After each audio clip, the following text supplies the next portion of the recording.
a DEFA iniciou o processo de verificação, uma auditoria de natureza, ressalto aqui, de natureza contábil, financeira e orçamentária.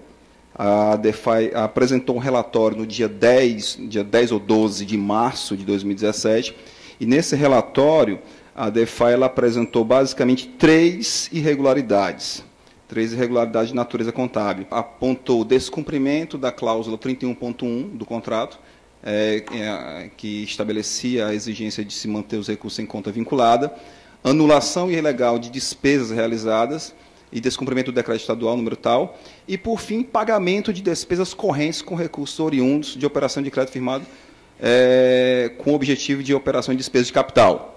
Três irregularidades contábeis, orçamentárias e financeiras, o que viola a legislação aplicável à matéria. E, por fim, a DEFA apontou uma série de despesas correntes realizadas com base nesses recursos originariamente previstos para serem pagas com despesas de capital. E apontou uma série de despesas, despesa com consultoria, despesa com Fundação de Getúlio Vargas, contrato de 2015, despesa com sinal do Enem para entidades privadas de educação, enfim, uma série de despesas privadas que fogem completamente ao objeto do que foi pactuado originalmente. O relatório é muito claro, o relatório ele aponta irregularidades financeiras, orçamentárias e contábeis e aponta pelo menos três responsáveis, ao passo que, ao se transformar isso numa auditoria e verificação de obras, a impossibilidade fática de o setor de engenharia do tribunal verificar 400 obras de pavimentação de paralelepípedo no estado do Piauí. Chega basicamente isso. Me chamou a atenção o fato de o estado do Piauí receber recursos numa conta vinculada e repassar esses recursos para a conta única do Tesouro Estadual. E mesmo que houvesse essa anulação de empenhos para um reacerto contábil, não haveria necessidade de transitar recursos da conta vinculada para a conta única. Bastaria anular as despesas feitas à conta do Tesouro e fazer um reempenho para a conta vinculada. Isso aí a ser verificado no momento oportuno. Momento esse que vai ser postergado por anos, caso seja feita essa verificação em conjunto a esse processo. Diferente de um convênio, diferente de recursos próprios, os acordos de empréstimo têm um custo financeiro elevadíssimo. Desses 307 milhões iniciais, doutor Luciano, foram já descontados 12 milhões de reais a título de taxa de administração pela Caixa Econômica. Então, o valor líquido já foi bastante reduzido. São 120 parcelas, com uma carência aí de 12 parcelas. Ou seja, o pagamento desse empréstimo vai se dar pelos 3 próximos governantes. Já que eu estou recebendo recursos tão caros, eu tenho que aplicá-los naquilo que é realmente importante para o Estado. Bem, aí veio a auditoria, como o doutor Leandro pontuou aqui, de natureza contábil, realizada pelo TCE, no processo 025.611. E a equipe aponta, eu diria, 2 irregularidades mais graves. A primeira é o repasse para a conta única. E isso fere o princípio da transparência, porque dificulta enormemente a rastreabilidade desses recursos por parte dos órgãos de controle. Segundo, a realização de anulações irregulares de empenhos originalmente nas fontes 100 e 117, referente a despesas já realizadas e pagas para o seu reempenhamento na fonte 116, em afronta à Lei 4.320. Considerando que a anulação de empenhos já emitidos e liquidados e os reembolsados podem configurar ato de improbidade administrativa nos termos do artigo 11 da Lei 8.429, já está dando aqui o caminho que vai dar esse inquérito em ação de improbidade administrativa. Senhores, são irregularidades gravíssimas. Senhores, a análise da prestação de contas ainda não foi concluída pela Caixa Econômica. As informações que nós temos são já suficientes para caracterizar o desvio de finalidade. E nós vamos falar disso lá adiante. Então, já tivemos aqui o MPF dizendo que são gravíssimas as irregularidades. Já temos aqui o Ministério Público Federal dizendo que são gravíssimas as irregularidades, aventando até a possibilidade de prática de ato de improbidade administrativa. Em momento algum, o Estado negou o repasse para conta única. Porque não poderia, tinha os extratos. O doutor Leandro foi muito feliz, tem os extratos, a documentação comprovada. Causa perplexidade a este juiz que o Estado do Piauí ainda insiste em realizar operações proibidas em verdadeira insubordinação à ordem jurídica instituída. E aqui ela vem falando da reversão de fontes e diz o seguinte: destaque, todavia, que mesmo esta acrobacia contábil fosse aceitável, ainda assim a transferência da conta específica para a conta geral não se explica.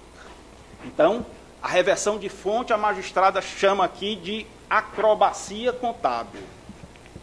No relatório do TCU, chama de ficção contábil. O TCU se manifestou no sentido de que não deve ser aceito despesas pretéritas. Diante da prestação de contas já apresentada à Caixa Econômica e já objeto de análises preliminares, o que acontece? O governador do Estado fez o seguinte pedido, dia 10 de abril de 2018. Reportamos ao contrato tal e considerando que prevê o mutuário e a Caixa poderão revisitar a sistemática de forma de atuação dos recursos, solicitar a alteração do anexo 4 demonstrativo de projetos e ações, pela lista de intervenções ora apresentada na prestação de contas. Senhores, a prestação de contas apresentada inclui 456 itens, dos quais quase 400 são obras. Eu tive uma conversa no gabinete do conselheiro Kennedy, e a nossa informação preliminar era que seriam 55 obras. Então, se estava imaginando um número bem mais reduzido. Mas agora estamos diante de uma realidade fática de como fiscalizar 400 e tantas obras. Sem análise prévia da prestação de contas para saber as medições, bem, daquela obra, o que foi utilizado de recurso de Finisa, porque em algumas obras você tem várias fontes de recursos. Então a diretoria de engenharia vai ter uma dificuldade enorme de realizar esse trabalho se não houver uma delimitação clara do escopo do trabalho. Dr. Kennedy, a sua decisão, convalidada pelo plenário, é de 7 de maio. Quantas obras já foram fiscalizadas depois de 60 dias?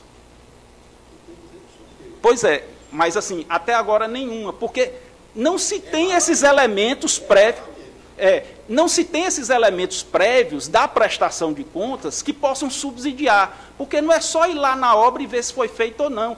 Quem saber qual foi a parcela da obra que está vinculada àquela fonte que tem o orçamento básico, tem as medições, então são uma série de informações que podem constar da prestação de contas, devem ser analisadas pela DEFAI, e aí sim ser procedida a realização da auditoria por parte da DEFENG. Mas, assim, quando a gente pega... Eu tenho aqui, senhores, a relação com as 400 e poucas obras. A maioria é pavimentação em paralelepípedo. Isso tem uma gravidade enorme. Por quê? Sabe por quê, doutor Luciano? Porque, novamente, o diligente TCE.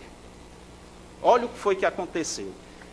Houve um agravo, teve uma decisão monocrática e o TCE suspendeu os atos da concorrência 06-2018, que é para a construção de pavimentação por paralelepípedo. Detectaram que o item do SINAP está mais de 188% superfaturado. Por quê? Vou explicar aqui para vocês. Esses insumos são calculados com base no preço do mercado. Mas no Piauí eles não conseguiram. E aí replicaram de São Paulo. A partir de novembro de 2014, houve um pico desse preço. Eu conversei com o pessoal da CGL, me disseram, Elane, isso aconteceu em 4 estados. Em 4 estados, eles estão pegando o preço de São Paulo. Nos outros, conseguiram fazer o preço local. Olha aqui o relatório da DEFENG, diz o seguinte, em simples análise, é possível perceber em destaque que em novembro de 2014 houve um pico de custo de insumo que passou de 425 para 899, correspondente a um aumento de mais de 111% em apenas um mês. Tomando por base o custo da base fevereiro de 2018, em relação ao mês paradigma, tem-se um acréscimo de 188% em mais de 3 anos. Senhores, eu diria que mais de 50% dessas obras que foram prestadas contas são de calçamento em paralelepípedo. Foram executadas em 2017. O índice já estava inflado. Esses preços tinham que ser repactuados. Mas o empréstimo, o segundo empréstimo, tem muitas obras, porque já há pedido do governo do Estado para alteração do plano de investimentos. E estão incluindo obras de pavimentação em todos os municípios. Esses valores do orçamento base estão a nível de SINAP, se tiver, está superfaturado. Então, no bojo dessa auditoria da DEFENG, isso também já vai ter que ser visto.